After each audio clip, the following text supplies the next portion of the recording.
समस्या में बानी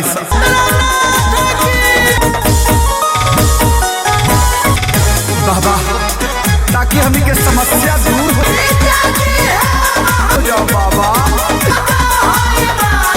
तू कुछ बोला ना बाबा से। ए बाबा पहले रउआ बोली।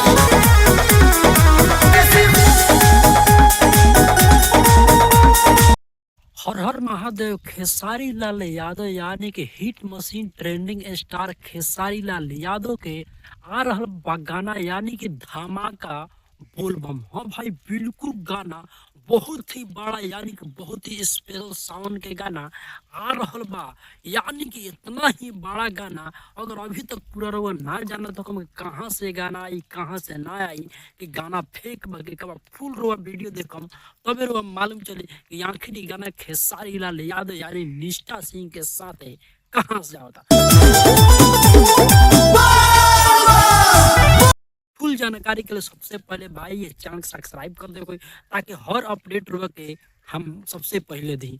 एक बात बता दें भाई, खेसारी लाल के गाना एगो पोस्टर लॉन्च बन जाने खेसारी लाल यादव खुद लॉन्च कर दिले बन शिवलिंग के। हाँ भाई, शिवलिंग के यानी कि इतना ही बड़ा गाना यानी पोस्टर खूबसूरत हमारा लागल हो कि रोग कम का बता दी। ये जौन गाना बा उनका साथ है भाई ड्यूट के अगर बात कर जाओ तो नेहा निष्ठा जी ड्यूट कैले बानी खेसारी लाल यादव जी के साथ।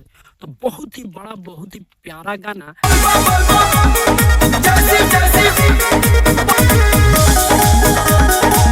आ रहल बा।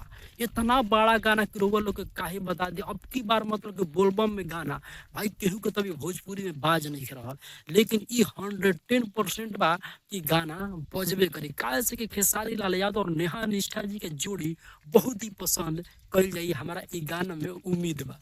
एक बात और बता दी, गाना के आखिर गीतकार के बा। एक गाना के गीतकार के अगर बात कर जाओ भाई तो एक गाना के गीतकार अही मुकेश जी गाना अपना कलम के जादू से लिखले बाड़े। बहुत ही प्यारा बोलबम यानी टाइटल ही इतना प्यारा बा, गाना कितना प्यारा है भाई। अगर म्यूजिक के बात कर जाओ तो भाई म्यूजिक आकाश मिश्रा जी एक म्यूजिक कर जे गाना के पेट्रोल जवनिया के म्यूजिक कर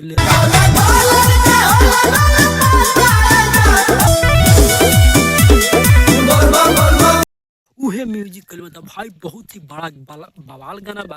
अभी कोना चैनल से आई इहो रुआ के बता देता नहीं, ये भाई चैनल से आई फालतू म्यूजिक इंटरटेनमेंट से। हाँ भाई, नाम सुन के मत चौकी है, लेकिन फालतू म्यूजिक इंटरटेनमेंट से ये गाना आ रहा बा खेसारी लाल यादव के।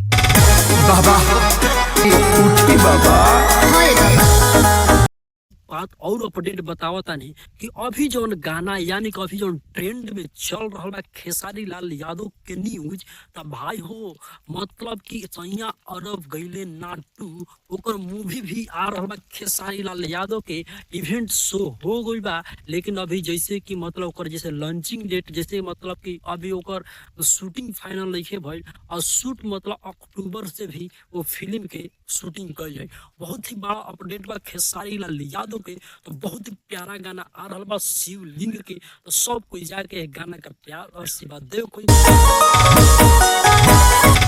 बाबा, ताकि हमी के समस्या दूर हो।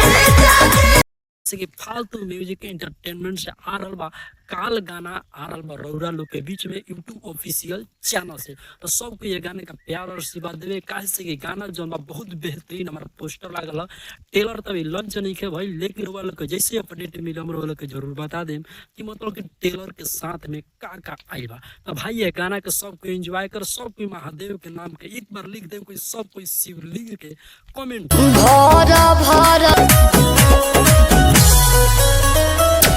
यादव के जे भी फैन हो तो भाई एक बार खेसारी लाल हिट मशीन जरूर कमेंट में लिखे कोई। भाई सब कोई प्यारा प्यारा सा कमेंट एक बार हर हर महादेव जय हो महादेव लिखे कोई। तो चलिए नेक्स्ट वीडियो मिलता नहीं अगला एपिसोड अगला अपडेट के साथ। पहले रउआ बोली।